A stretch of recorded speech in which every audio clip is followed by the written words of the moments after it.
Então hoje a gente vai dar seguimento ao nosso estudo sobre as estruturas da célula, sobre as partes da célula.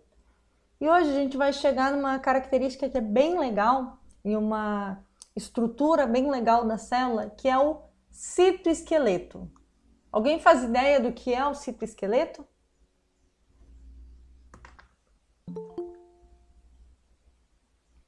Alguém sabe? Alguém tem algum palpite, algum chute?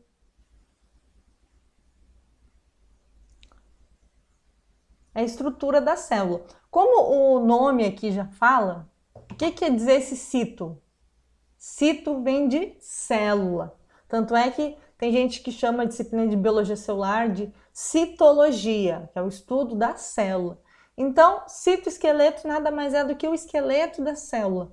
Vai ser o que vai estruturar a célula, vai ser o que vai fazer com que as organelas elas se mantenham fixas no local que tem que ficar. Vão ser essas estruturas que vão dar forma da célula, que vão fazer ou a célula ser redondinha, ou a célula ser quadrada, ter a forma de estrela, enfim, a gente tem células de diferentes formatos. E elas têm essas células, elas têm diferentes formatos justamente por causa de quem? Por causa do citoesqueleto. Então aqui, ó, só para poder conceituar para vocês, para quem quiser colocar um conceito mais bonitinho no caderno, o que é o citoesqueleto? Nada mais é do que uma estrutura que vai ajudar tanto na manutenção da estrutura, na organização interna, vai dar suporte mecânico. Aqui a gente tem uma imagem, olha, onde a gente consegue ver, eu estou passando o mouse e a gente tem uma célula. Isso em amarelo que vocês estão vendo é um dos componentes do citoesqueleto. Aqui em verde a gente teria outras partes do citoesqueleto. A gente vai ver ao longo da aula de hoje que existem várias coisas que compõem o citoesqueleto. O citoesqueleto não é uma coisa só. Pelo contrário, ele é composto por vários componentes que a gente vai ver ao longo da aula de hoje, tá? E assim, só a título de curiosidade, como que a gente obtém uma imagem bonita como essa? Quando a gente quer olhar com mais detalhe quais são as partes do citoesqueleto, como que ele é estruturado, é muito usada uma técnica chamada microscopia de fluorescência. Através dessa técnica, a gente consegue ver detalhadamente, a gente consegue ver detalhadamente todas as partes do citoesqueleto. Então aqui a gente tem duas imagens obtidas através de microscopia de fluorescência. Vocês conseguem ver aqui, ó, na imagem da esquerda, tem um monte de emaranhado amarelo. E isso é um componente do citoesqueleto. Em azul a gente vai ter outros componentes do citoesqueleto, em rosa outros, porque como eu falei, o citoesqueleto ele é composto por diferentes componentes que vão ter diferentes funções. Então uma célula pode ter vários componentes, tá? Dependendo da forma, da estrutura da célula, ela vai ter um monte de citoesqueleto para ajudar a célula a ter aquela forma exata, tá? Aqui na minha direita a gente tem uma outra imagem, onde a gente tem aqui, tá vendo esse verdinho aqui? Se a gente ampliasse, a gente ia ver uns filamentos, uns fios em vermelho também, em azul, enfim, toda a célula ela é repleta por citoesqueleto, que vai ser o que vai dar a forma das células, tá? Então lembra, toda célula vai ter citoesqueleto. Aqui só uma outra imagem para mostrar para vocês. Quando vocês verem essas imagens na internet, não são montagens, tá? Pelo contrário, essas imagens, elas são células reais, mas que estão sendo observadas através de microscopia de fluorescência, tá bom? Então, como eu estava falando, todas as células elas vão ter citoesqueleto. Tanto os organismos que são procariotas, quanto organismos eucariontes, vão ter citoesqueleto. Vocês devem lembrar que quem são os procariotas? Os procariotas são as bactérias. Enquanto os eucariotas são quem? São os fungos, são as plantas, são os animais. Então, assim, todo mundo vai ter citoesqueleto para poder dar forma para a célula. Lembrem que a bactéria, elas são seres unicelulares, então elas são compostas por basicamente uma única célula, enquanto os eucariontes têm milhares de células, podem ter milhares de células. Então, assim, em geral, como os organismos pluricelulares, compostos por muitas células, como os eucariontes, eles são mais complexos, acaba que o citoesqueleto deles acaba sendo um pouquinho mais complexo também, porque vão ter muito mais componentes envolvidos, muito mais, o citoesqueleto ele é muito mais elaborado, no caso dos eucariotas, se comparado com o citoesqueleto encontrado em procariotas, que tem uma célula só, é uma célula simples, só que tem que manter aquela forma. No caso dos eucariotas, você vai ter muitas células, tem célula redonda, quadrada, losangular, tem célula solitária, célula que está com outras, está fazendo parte de um grande tecido. Então vai ser o citoesqueleto que vai justamente dar essa forma, dar essa estrutura, tá? Então assim, lembra, todo mundo tem citoesqueleto, só que o procarionte vai ter um citoesqueleto mais simples, enquanto eucariotas têm um citoesqueleto mais complexo. Em relação às funções do citoesqueleto, além de ter a função de dar forma, o citoesqueleto ele vai ter várias outras funções, tá? Uma das funções mais faladas do citoesqueleto é a contração muscular. Lembrando que eu não vou entrar em detalhes na aula de hoje sobre todo o processo envolvido em contração muscular, tá? Por que não? Porque para vocês poderem entender detalhadamente como que se dá a contração muscular, não basta você saber que a gente tem células musculares, vocês vão precisar estudar lá em histologia ainda o conjunto de células musculares, aí depois vocês vão chegar em que vocês vão ter anatomia, e lá em fisiologia, aí sim o professor vai pegar e vai usar tudo que foi ensinado ao longo das disciplinas, desde biologia celular, passando por histologia, anatomia, e aí lá em fisiologia humana, que aí sim vocês vão ter uma aula detalhada sobre a contração muscular, tá? Então hoje na aula eu só vou citar que citoesqueleto participa da contração muscular, mas eu não vou detalhar porque vocês ainda não têm o nível de conhecimento necessário para poder entender detalhadamente a fisiologia desse processo. O que é a contração muscular? Só para quem não sabe, é o ato de você contrair ou relaxar um músculo, tá? Então aqui a gente tem uma imagem onde a gente tem um tríceps. O tríceps é o músculo que a gente tem atrás do nosso... é o húmero? Eu não vou lembrar agora o nome do osso, gente. E aqui na frente a gente tem o bíceps, tá? O bíceps é aquele músculo que você vai para academia quando você começa a levantar peso, sabe? Tem uma bolinha que vai subir quando você só vai carregar peso, vai fazer musculação. Então, isso é o bíceps, tá? O bíceps e o tríceps são músculos, tá? Então, quando ele tá contraído, ele fica nesse formato, forma aquela bolinha que a gente vê quando vai levantar peso, e quando ele está relaxado, ele fica desse jeito, tá? O citoesqueleto, ele vai atuar ativamente durante toda essa contração. Onde mais que o citoesqueleto vai participar? O citoesqueleto, ele também vai participar da divisão celular. Alguém sabe o que é divisão celular? Alguém quer dar um palpite?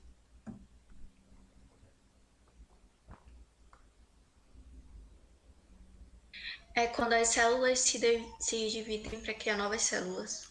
Exatamente. É quando você vai ter uma célula e essa célula mãe ela vai dar, por exemplo, origem a duas células filha. Pode ter o caso também que você vai ter uma célula e você pode chegar a ter 4 células no final, né? Pois bem, todo esse processo de divisão celular ele vai ser o assunto da nossa próxima aula. Na próxima aula a gente vai falar detalhadamente sobre a divisão celular. Mas o que a gente precisa saber por hora? Que o citoesqueleto ele vai participar da divisão celular, tá? Então, durante a divisão celular vão ser o citoesqueleto é ele que vai permitir que ocorram vários processos que a gente vai ver na próxima aula, tá bom? Então, Falei para vocês o que é o citoesqueleto. Para quem está chegando agora, o citoesqueleto nada mais é do que a estrutura da célula, tá? Vai ser o que vai estruturar a célula. É como se ele fosse um esqueleto mesmo de uma célula. Falei de algumas características gerais dele, algumas funções gerais. Eu vou voltar a falar daquelas características ao longo da aula. E agora a gente chegou na parte que eu considero que é mais importante, que é o quê? São os componentes do citoesqueleto. Porque lembra, eu falei que o citoesqueleto ele é composto por um monte de estruturas diferentes. Essas coisas que formam o citoesqueleto nada mais são do que proteínas, tá? A gente vai ter uma série de proteínas que vão formar o citoesqueleto. Lembra, todas essas proteínas, elas são sintetizadas lá pelos ribossomos, junto com o RNA mensageiro, tá? Que proteínas são essas que compõem o citoesqueleto? Pois bem, a gente pode ter 3 diferentes classes de proteínas que vão formar o citoesqueleto. A gente pode ter os microtúbulos, os filamentos intermediários e os filamentos de actina. Então, aqui nessa imagem, ó, a gente pode ter os microtúbulos. O microtúbulo está aqui em azul, olha, vocês estão vendo uma coisa bem compridinha azul? Ó, essa coisa azul aqui são os microtúbulos. Os filamentos intermediários são essa teia aqui que vocês devem estar vendo. Vai ter gente que vai ver um tom mais esverdeado, tom ocre, não sei que cor que vocês vão ver, mas ó, isso aqui onde eu estou passando o meu marca-texto, ó, tudo aqui assim, tudo isso são os filamentos intermediários. E os filamentos de actina, quem são? Os filamentos de actina, eles também são chamados de microfilamentos, que vão ser essas estruturas aqui, ó, que estão aderidas na membrana da célula. A gente vai ver detalhadamente agora o que é um microtúbulo, o que é um filamento intermediário, o que é um filamento de actina, tá bom? Se vocês tiverem dúvida, lembra, pergunta, tá bom? Vamos começar pelos microtúbulos? Por que a gente vai começar pelos microtúbulos? Os microtúbulos, eles são essa coisinha azul aqui, que são encontrados predominantemente no citoplasma. E assim, os microtúbulos, eles são os maiores componentes do citoesqueleto. Então, assim, apesar dele ser chamado de micro, ele é o maior componente do citoesqueleto, tá? Ele tem cerca de 24 nanômetros de diâmetro. E esses microtúbulos, por que ele é chamado de microtúbulo? Porque ele é um túbulo, né? Tubo. Fazendo uma analogia com objetos que a gente tem na nossa casa, ou do nosso dia a dia, vamos pensar num canudinho? Pode ser um canudo de plástico, pode ser um canudo de alumínio, pode ser um canudo de papel. Os microtúbulos, eles são muito parecidos com canudo, tá? Então, eles são compridos como um canudo, delgado no sentido de fino. Ele é fino, comprido, por dentro ele é oco. Nessa imagem não dá para ver, mas aqui, ó, vai ser oco. E por fora ele é formado por esse monte de bolinha aqui, ó. Essas bolinhas nada mais são do que proteínas globulares. Por que proteína globular? Globular no sentido de globo, tá? Sempre que eu falar proteína globular é que eu tô falando de uma proteína que é redondinha. Ó, são proteínas redondinhas que vão formar, se vocês olharem, ó, uma bolinha, outra bolinha, mais outra. O que são cada uma dessas bolinhas que formam os microtúbulos? São proteínas chamadas de tubulina. Vou pegar de novo meu marca-texto, ó. Tubulina. A tubulina forma o microtúbulo. Então, ó, aqui tem uma tubulina, aqui tem outra, aqui tem outra. A gente tem 2 tipos de tubulina que podem formar esses microtúbulos. A gente pode ter as tubulinas do tipo alfa-tubulina e beta-tubulina. Para quem não sabe, essa letra aqui vem do grego, significa alfa, E esse Bzinho aqui, diferente, né? Ele é o beta. Então a gente tem alfa-tubulina e beta-tubulina. A alfa e a beta-tubulina, eles se associam, tá? Quando eles se associam, eles formam uma duplinha. Tá vendo aqui essas duplinhas? Essas duplinhas são chamadas de dímeros. Di vem de 2. Então eles vão formando duplinhas e depois essas duplinhas elas vão se arranjar na forma de tubo. Tá vendo? Então lembra, de que é formado o microtúbulo? É formado de proteínas globulares chamadas de tubulina. A tubulina pode ser do tipo alfa ou beta. Essas tubulinas alfa e beta vão se associar formando duplas, formando dímeros, e esses dímeros vão se associar formando um tubo.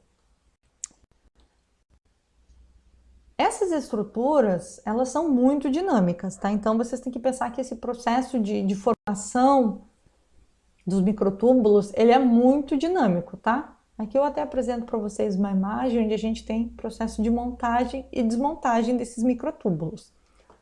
Então assim, ó, aqui tá quando tá fechando, é que tá montando, e quando ele tá se quebrando, quando ele tá se destruindo, ele tá sendo desmontado.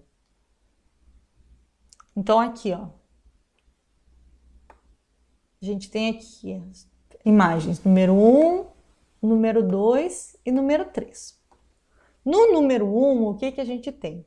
No número 1, a gente tem o processo de construção do microtúbulo. Então aqui, ó, o microtúbulo ele está crescendo, ele está sendo construído. Quando um microtúbulo está sendo construído, ele está sendo polimerizado. Então a gente tem um processo de polimerização. Não é polimeração não, tá, gente? Tá escrito errado aqui, ó. É polimerização. Então, quando a gente fala que o microtúbulo está sendo polimerizado, ele está sendo construído. Então, estão sendo adicionados, tá vendo aqui, ó? Estão vindo dímeros de tubulina e estão se associando aqui até que a gente vai chegar a ter o túbulo completo, o microtúbulo completo aqui no passo 2. Só o que acontece? Eu falei que essas estruturas são altamente dinâmicas, né? Então, assim, esses microtúbulos, eles são polares, eles são solúveis em água e eles são muito sensíveis. Qualquer coisinha, esses microtúbulos já são despolimerizados, já são desmanchados. Então, lembra, a gente tem a polimerização, que é o processo de construção, aqui em 1, ó, que ele estava sendo construído, aqui o microtúbulo foi construído e aqui em 3 ele já está sendo desconstruído, tá? Ó, vocês podem pensar em desfazer, o túbulo está sendo desfeito, está sendo despolimerizado. Aquela polimerização que a gente viu lá no passo 1 está deixando de ocorrer, tá bom? Então, esse é o processo de construção dos microtúbulos. Por que serve isso? Qual é a aplicação biológica dos microtúbulos? Pois bem, lá durante a divisão celular, que a gente vai ver na próxima aula, divisão celular nada mais é do que a divisão de uma célula-mãe em 2 células-filha. Então, a gente vai ter uma célula-filha aqui e tem outra célula-filha aqui, tá? São filhas que podem ser idênticas, né, à mãe. Podem ser ou não idênticas à mãe. Durante esse ciclo, para essa divisão celular ocorrer, a gente vai precisar que ocorra a organização do que a gente chama de fuso mitótico. Então, aqui, o que vai acontecer? Aqui dentro da célula vai se formar os microtúbulos, eles vão começar a crescer, sabe? E aí vai haver toda uma movimentação dentro da célula. Várias organelas, elas vão se movimentar pelos microtúbulos, usando os microtúbulos como se fosse um trilho, sabe? Como se fosse uma estrada. Então, é para isso que vai servir os microtúbulos que, assim, de um jeito bem genérico, é para isso que vai servir os microtúbulos que vão atuar na divisão celular. Então, para a divisão celular ocorrer, a gente precisa de microtúbulo. A gente vai precisar que os microtúbulos eles se estendam para então as organelas que estão dentro da célula se movimentem e a gente tenha a divisão correta de uma célula em duas, tá? Ou de uma célula em 4. Qual é a implicação biológica disso? Vamos dar uma implicação bem rotineira para a gente. Quando a gente tem situações como câncer, por exemplo, o que acontece? No caso do câncer, a gente pode ter células que elas vão começar a se dividir, elas vão começar a passar por um processo de divisão celular desenfreado. Então, a divisão celular ela deve ocorrer numa velocidade certa, sabe? Ela tem que ser uma divisão meio constante. Só que no caso quando a gente pode ter alguma célula tumoral, por exemplo, o ciclo celular ele é muito rápido. Então as células começam a se dividir muito mais rápido do que elas deveriam de fato se dividir. Então assim, e lembra que essa divisão só está ocorrendo por quê? Porque a gente vai ter microtúbulos que vão estar permitindo, que vão estar organizando o fuso mitótico e permitindo que essas células se dividam. Então, considerando que os microtúbulos são essenciais para que a divisão celular possa começar a ocorrer, o que os médicos, o que os biomédicos, o que biólogos, enfim, o que cientistas que trabalham com câncer fizeram? Eles resolveram começar a usar diferentes drogas para evitar a polimerização dos microtúbulos. Então, assim, hoje, em várias pessoas que estão em tratamento de câncer, a primeira coisa que eles fazem é, essa pessoa está com câncer, a gente precisa parar, fazer com que as células tumorais parem de se dividir. Por quê? Porque senão a gente pode chegar até a ter processos de metástase, que a gente fala que é quando as células tumorais elas acabam se dividindo, passando por divisão celular e atacando praticamente quase todo o corpo, praticamente todos os órgãos vitais. Então, assim, o que é feito no caso de muitas pessoas que têm câncer? Para poder evitar que essas células tumorais sigam se dividindo, há remédios que vão despolimerizar quem? Os microtúbulos. Eles vão atuar diretamente nos microtúbulos. Que lembra, sem microtúbulo não vai ter divisão celular. E aí, se não tem divisão celular, a gente consegue controlar a divisão daquelas células tumorais.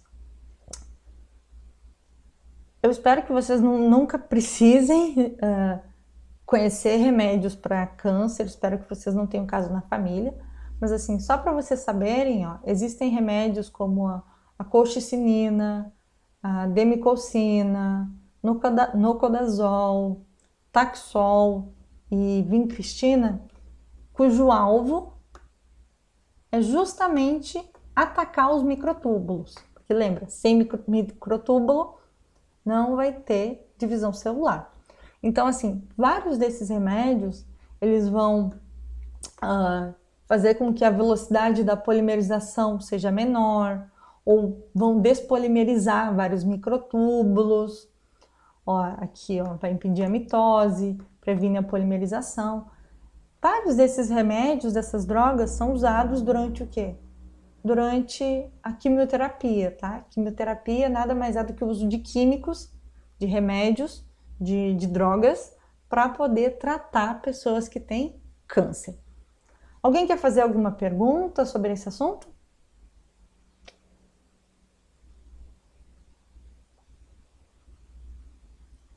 Deixa eu ver se vocês têm alguma coisa no chat.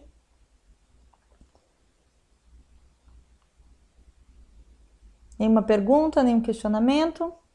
Bom, então vamos continuar a nossa aula. Pois bem, os microtúbulos eles estão envolvidos, então, com o câncer, mas eles também podem ter participação no caso de outras doenças. O que o microtúbulo tem a ver com doenças como Alzheimer, por exemplo? Vocês sabem o que é o Alzheimer? Alguém já teve caso de Alzheimer na família? Sim, a minha avó tem Alzheimer. E o que ela tem? Quais são os sintomas que ela tem? Ah, bem, ela esquece tudo, literalmente tudo, e ela não fala nada com nada. Isso é uma das primeiras coisas que acontece quando uma pessoa tem Alzheimer, né? Antigamente, falava que a pessoa ficava caduca, esquecida, enfim. Por que que isso acontece? Professora, Oi, a pessoa tem alucinações? a pessoa pode vir a ter alucinação em casos mais avançados, assim. Ah, tá. Mas enfim, a alucinação por si só não indica Alzheimer, né? Lembrando que no caso de várias doenças, vários problemas, a gente pode ter alucinação. Mesmo quando uma pessoa está com febre, uma simples febre, pode ter alucinação. Alguém quer falar mais alguma coisa sobre o Alzheimer? Pois bem, o que o Alzheimer tem a ver com o assunto da aula de hoje? Para a gente poder entender o Alzheimer, só vou apresentar para vocês uma célula que é um neurônio. Para quem não conhece, isso aqui tudo, ó, eu vou passar a canetinha em volta, ó. Isso tudo aqui é uma célula neural, é um neurônio. Vocês vão estudar os neurônios lá em histologia. Os neurônios, eles servem para propagar as mensagens do sistema nervoso. Eles propagam o impulso nervoso. E como que o neurônio ele faz para mandar mensagem? Lá dentro da célula do neurônio, a gente tem microtúbulos, que estão aqui em roxinho, ó. Vocês estão vendo aqui, ó? Ó, tudo aqui, ó, roxinho. Tô passando a caneta aqui e aqui. Deixa eu pegar o marca-texto para facilitar para vocês. Vou pegar o marca-texto laranja. Ó. Aqui a gente tem um microtúbulo e aqui a gente tem outro microtúbulo. O que acontece? Quando o nosso sistema nervoso está querendo mandar mensagem para algum local, para algum lugar específico, o sinal, o impulso nervoso, ele é propagado justamente através dos microtúbulos. Então, inclusive, tem gente que fala que os microtúbulos, eles atuam como se eles fossem trilhos de trem dos neurônios, tá? Então, sempre que você tem uma mensagem, seu cérebro está querendo mandar uma mensagem, sei lá, para sua mão, para dizer, mexa o braço, ou o seu cérebro está querendo mandar uma mensagem para o seu... lá para sua bexiga, você precisa segurar o xixi. Você não pode fazer xixi agora, você precisa esperar você chegar em casa, por exemplo. Ou agora você está assistindo a aula, sua bexiga está cheia e você quer ir no banheiro, mas o seu sistema nervoso está mandando mensagem através dos neurônios dizendo você precisa segurar o seu xixi até a hora do intervalo, até a hora da aula acabar. Pois bem, por onde que essa mensagem é enviada? Através dos microtúbulos, né? Através dos nossos trilhos. O que isso tem a ver com Alzheimer? Aonde que eu quero chegar? O que acontece? Ligado aos nossos trilhos de trem, a gente vai ter algumas proteínas chamadas de tau. Tá? Tem várias proteínas, elas se ligam aos microtúbulos. E aí o que acontece? Sempre, todas as pessoas vão ter proteínas tau associada aos microtúbulos.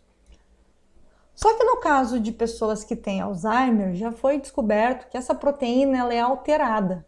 Então, ao invés de ela ficar ligada do jeito correto, os microtúbulos, ela começa a se ligar de um jeito errado, sabe? E isso faz com que os microtúbulos deixem de ficar retinhos, eles começam a se emaranhar, começam a formar umas coisas meio retorcidas. Vou colocar uma imagem aqui para vocês poderem entender melhor.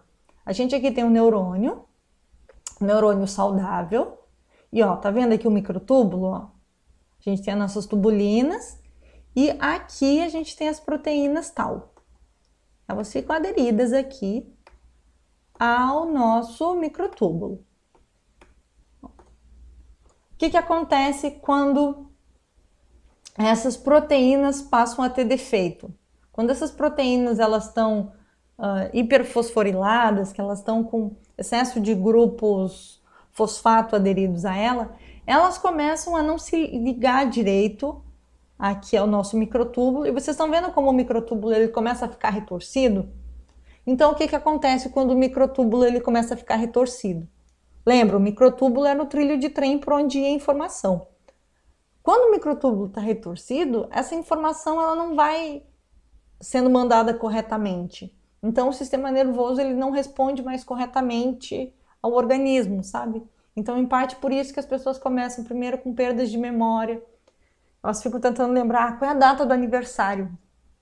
Aí o sistema nervoso até tenta mandar essa informação, só que os microtúbulos lá dos neurônios, eles estão tão retorcidos que ele já não consegue mandar a informação direito, tá? Então é isso que vai acontecer, que vai fazer com que as pessoas tenham o Alzheimer. É justamente problemas nessa proteína aqui que não vão se aderir corretamente aos microtúbulos.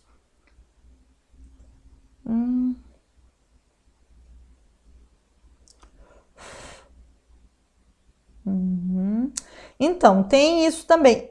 Essa explicação que eu estou dando para vocês, gente, das proteínas tal estarem associadas de um modo errado ao microtúbulo, ela é uma generalização do que ocorre, tá? A gente vai ter essa questão das células beta amiloide não estarem associadas corretamente, não estarem atuando como deviam estar. Então, assim, tem algumas coisas que colaboram para que o Alzheimer piore, tá? E assim, até essa proteína tal ela ter um problema, vai ocorrer uma série de reações químicas, uma série de processos, tá?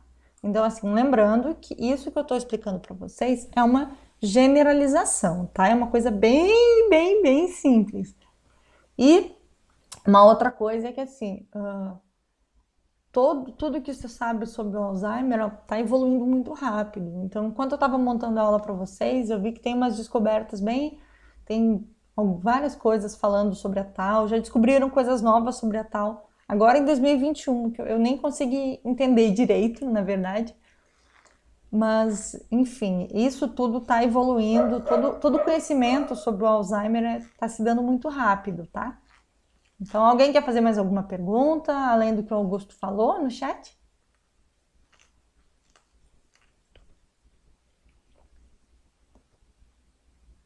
Ninguém tem questionamentos?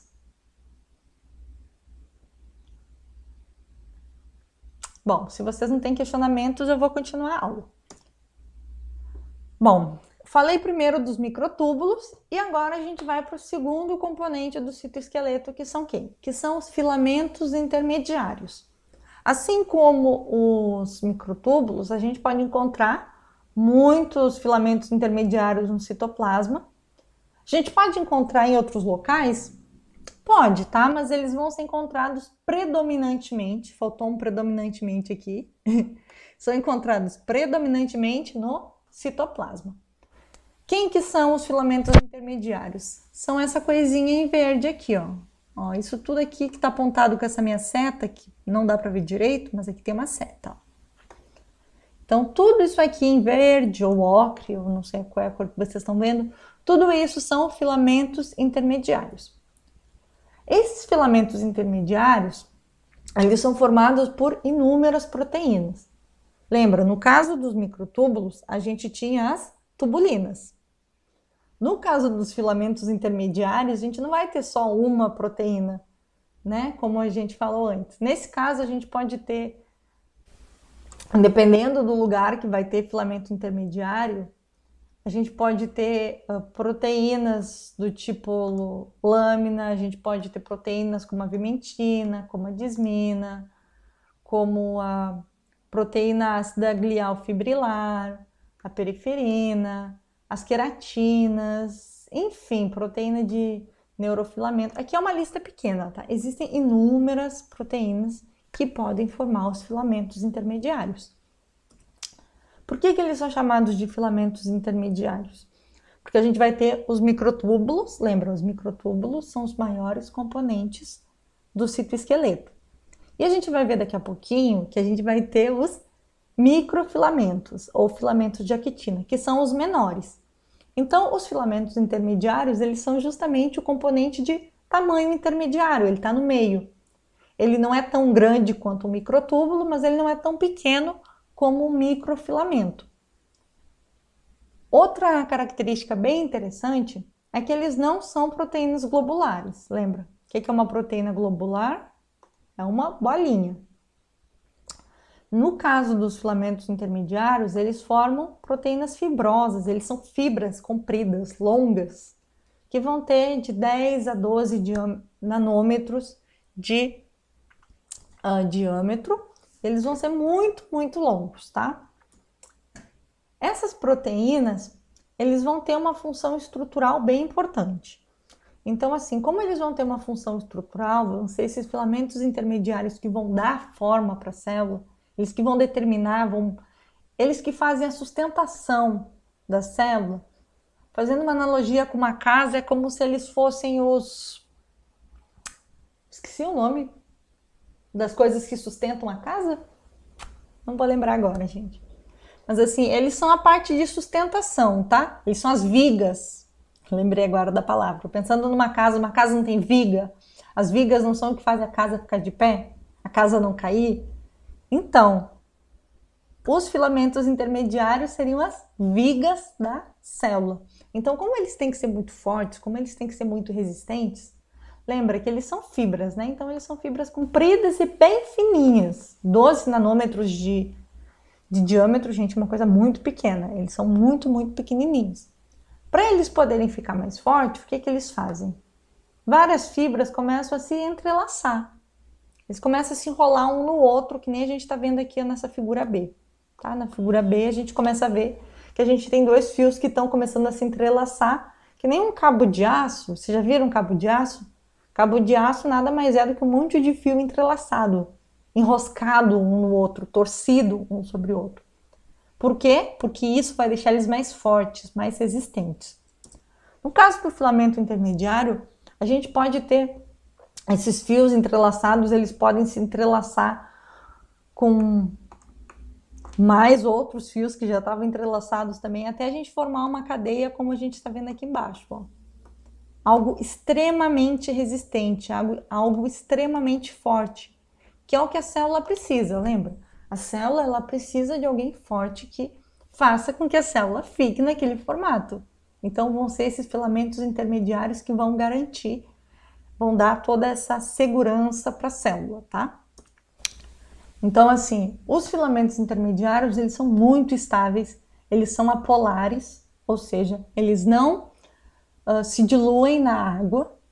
Então, assim, por isso que é falado que às vezes uma célula ela é rompida, quando uma célula ela é destruída, os microtúbulos e os filamentos de actina que a gente vai ver daqui a pouquinho, eles se solubilizam em água. Por quê? Porque eles são polares. Porém, como os filamentos intermediários eles são apolares, eles resistem, tá? Eles resistem em ambientes com muita água. Então, os filamentos eles acabam ficando por muito, muito, muito tempo no citoplasma, porque eles são muito resistentes. Essa resistência vem do fato deles serem apolares e do fato deles se entrelaçarem como cabos de aço, dando muita força. Então, assim, em relação à função dele, eu tô falando aqui que ele atua na parte estrutural, essa é a principal função dele, tá? Eles atuam primordialmente como elementos estruturais. Primariamente, a principal função deles, predominantemente, você pode usar vários advérbios aqui, tá? Eles atuam como elementos estruturais, eles vão dar estrutura, eles vão ser as vigas da célula. Então, assim, os filamentos intermediários, eles não vão participar da contração muscular, eles não vão participar da divisão celular, como é o caso dos microtúbulos, tá?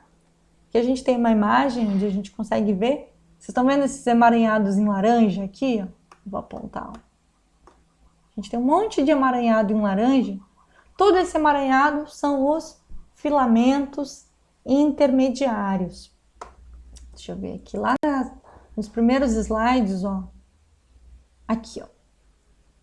Vocês estão vendo todo esse emaranhado verde? Isso aí é predominantemente filamento intermediário. É o que vai estar dando a sustentação para a célula. Vai ser o que vai estar dando a estrutura da célula. É o mesmo caso aqui, ó. Esse amarelo aqui vai ser predominantemente o quê? Vai ser predominantemente filamento intermediário.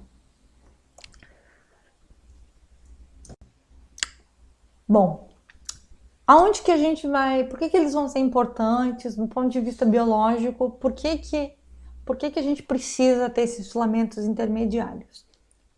Vamos pensar em células que sofrem muito atrito, como a epiderme. Epiderme nada mais são do que aquelas células que a gente vai ter aonde? A gente vai ter na nossa pele. Vocês vão estudar as células, o conjunto de células epidérmicas quando vocês tiverem histologia. Vocês vão estudar detalhadamente as células da epiderme, da derme, da hipoderme. E por que que a gente tem muito filamento intermediário nessas células? Pensem comigo, essas células elas sofrem muito atrito. Pensa aqui, se vocês se apertarem, por exemplo, se você apertar o seu braço, ou o simples fato de você estar sentado na cadeira agora, você está com o seu bumbum na cadeira, você está fazendo muita pressão sobre a célula. Então, assim, se as células elas não tivessem uma viga forte, uma estrutura forte, essas células elas poderiam se romper facilmente. Ou todas as organelas poderiam ficar de ponta cabeça. Então, assim, o que vai dar resistência, o que vai dar a força necessária para cada uma das células da epiderme são os filamentos intermediários. Tanto é que, dentre todas as células que a gente tem, a epiderme tem muito, muito, muito filamento intermediário. Mostro aqui para vocês uma imagem que a gente conseguiu através de microscopia de fluorescência. A gente não, né? Essa imagem do livro do Albert. Mas a gente tem o quê? Nós temos as células, ó, aqui tem uma célula, aqui tem outra, aqui tem outra. A gente tem um monte de célula nessa imagem, né? Então, o que que a gente vai ter? A gente vai ter queratina nessas células. Tá vendo que tudo em azul aqui? Tudo em azul aqui é queratina. E o que mais que a gente tem? A gente vai ter uma outra proteína aqui que tá em vermelho, ó.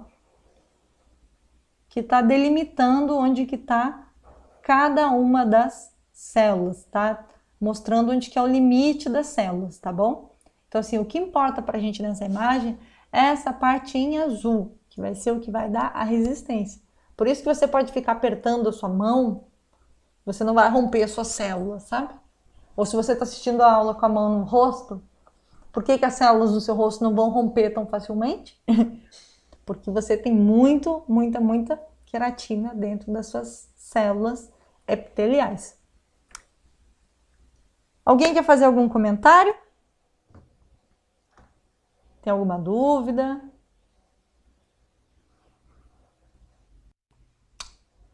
Bom, eu acabei de falar da queratina. Queratina é bem conhecido. Eu acho que é uma das proteínas que mais aparecem na TV. Por quê? Aonde que a gente tem queratina? Respondam aí. Jana, Augusto, quem mais quer responder? Na unha. Na unha. Cabelo também. No cabelo. Cabelo. Vamos lá. Sara, onde que você acha que tem? Onde mais tem queratina, Sara? Ai, agora eu já tinha falado os que eu sei. Alguém mais sabe outro lugar além de unha e cabelo que tem queratina? Eu vou ajudar vocês. Vou dar uma colinha.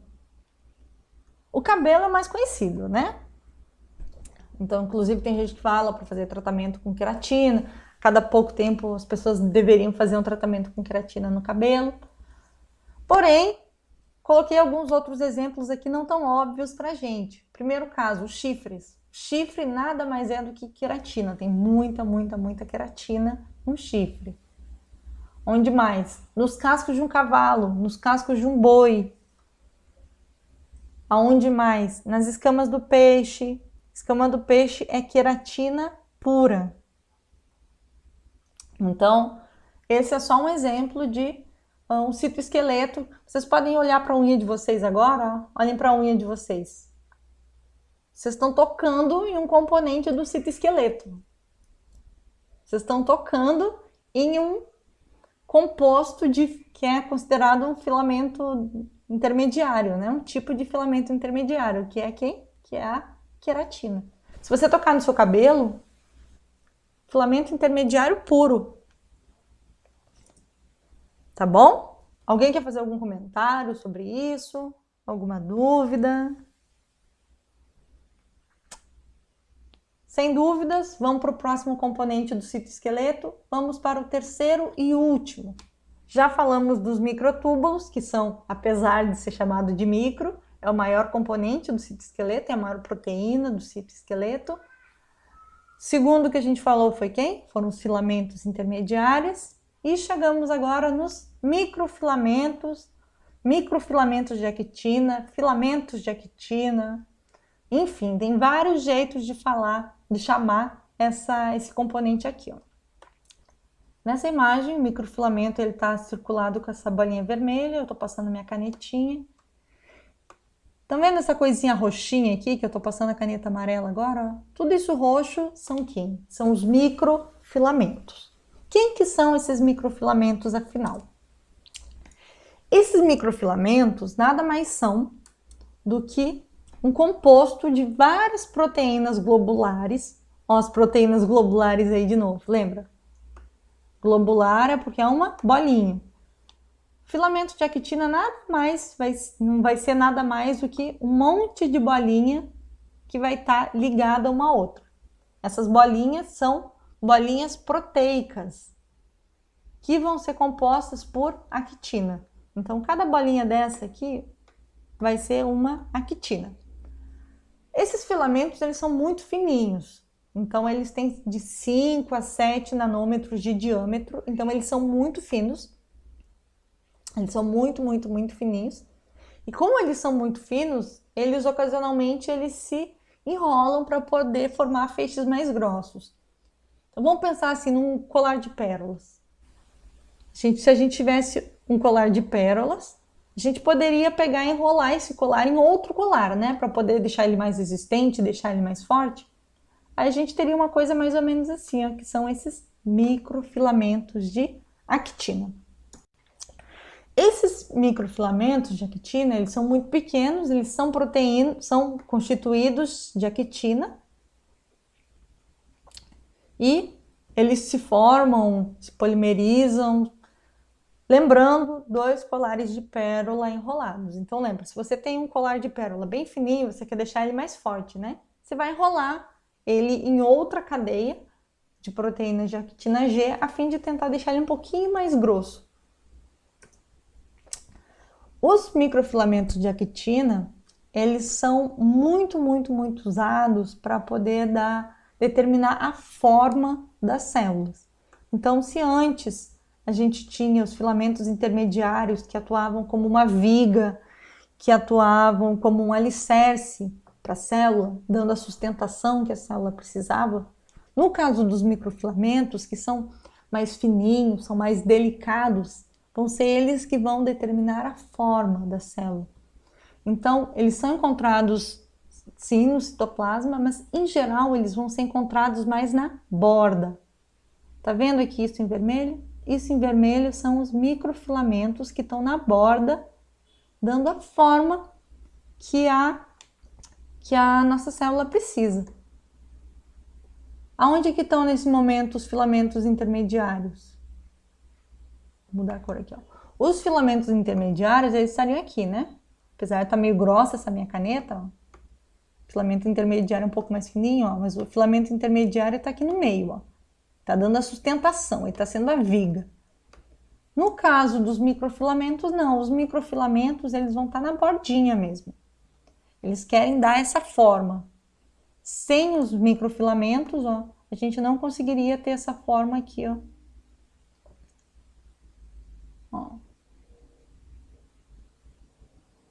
Formando as microvilosidades, por exemplo.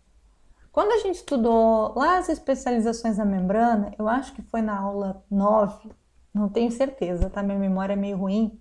Vocês lembram das microvilosidades? Ó, o que a gente tinha nas microvilosidades? A gente tinha uma célula, e o que acontecia? Essas células, elas eram adaptadas para absorver coisas, né? Então, para poder potencializar a absorção, o que acontecia? A bordinha da célula era adaptada em ondas. Ó, isso aqui que eu estou desenhando são as microvilosidades. Quem que permite que uma célula... Vamos fazer o núcleo dela aqui, ó. Aqui está o núcleo. Quem que permite que uma célula tenha essa forma, tenha microvilosidades? Vai ser justamente a actina. Ó, aqui vai estar cheio de actina, aqui também, aqui também. Ó, tem actina em todo o redor, para garantir a forma. Então, assim, é justamente esses microfilamentos de actina que permitem que as células tenham ou microvilosidades, ou uma forma de estrela, como é uma das partes das células nervosas, né? As nossas células nervosas, muitas células nervosas, elas têm essa forma mais estrelada, né? Quem que permite que ela tenha essa forma estrelada? Os filamentos de actina. A gente pode ter umas células com esse formato meio estranho aqui. Enfim, todo o formato da célula vai ser garantido por quem? Pelos filamentos de actina. E assim, além de dar forma para uma célula, para diferentes células, a gente também precisa estar ciente que esses microfilamentos, eles são muito abundantes aonde? Nas células musculares. Como que são as células musculares? Isso não é exatamente um assunto de... Deixa eu pegar a caneta aqui. Vocês vão estudar isso lá em histologia. Só para não deixar o conteúdo faltando, as células musculares, elas são mais ou menos assim, ó. Vão ser coisinhas bem... Ó. Células musculares são mais ou menos assim. São bem compridinhas, tá? E essas células musculares, elas vão ser repletas de actina. O conjunto dessas células que são alongadas, parece um olho, sei lá que forma tem isso. O conjunto dessas células vai formar o quê? Vai formar os nossos músculos. Nos músculos tem muita actina. Então, assim, se a gente pega um músculo, se a gente tivesse a capacidade de olhar um pedacinho do nosso músculo, olhar na lâmina, o que a gente ia ver? A gente ia ver que a menor parte, a menor unidade, perdão, do músculo é formado de quê? Por duas proteínas, tá? A actina e a miosina. Quando a actina e a miosina interagem, o que a gente vai ter? A gente vai ter a contração muscular. Por isso que lá no começo eu falei que o citoesqueleto está envolvido na contração muscular, porque a gente vai ter um tipo específico de citoesqueleto, que são os microfilamentos de actina, que vão estar envolvidos na contração muscular. Então, quando a actina interage com a miosina, a gente vai ter a contração muscular ocorrendo, tá? Isso vocês vão ver com mais detalhe lá em Fisiologia Humana. No caso da Biologia, eu acho que é no 5º semestre. Alguém quer fazer alguma pergunta? Alguém tem algum questionamento?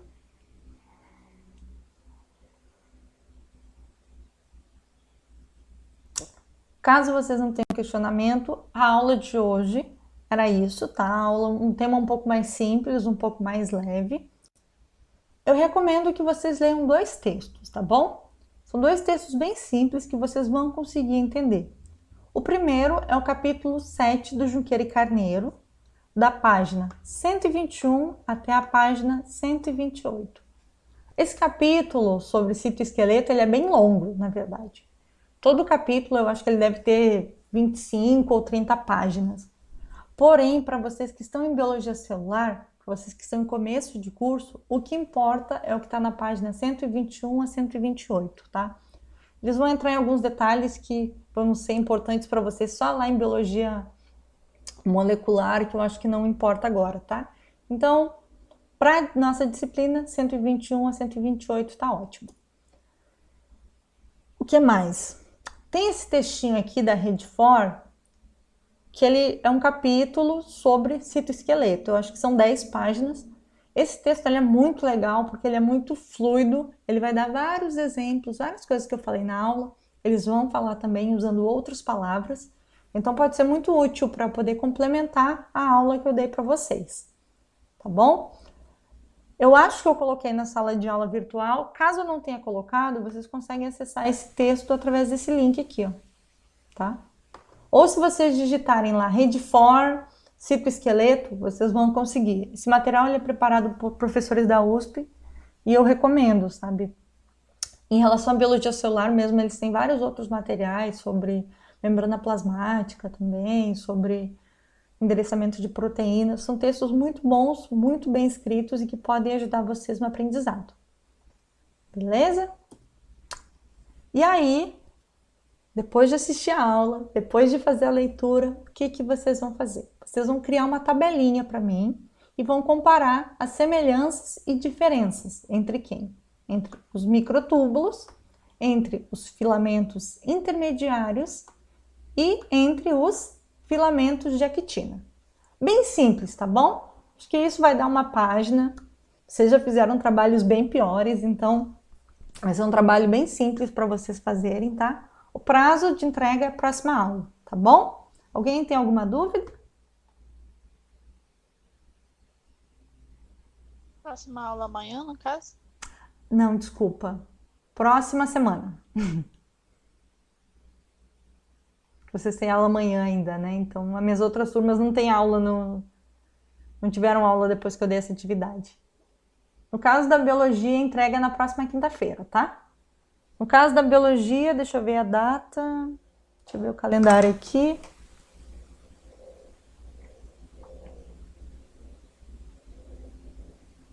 Dia 6, professora. Dia 6? Isso, para biologia, dia 6. Para alunos da agronomia, isotecnia, o prazo era dia 3 de maio, para biologia, dia 6 de maio, tá bom?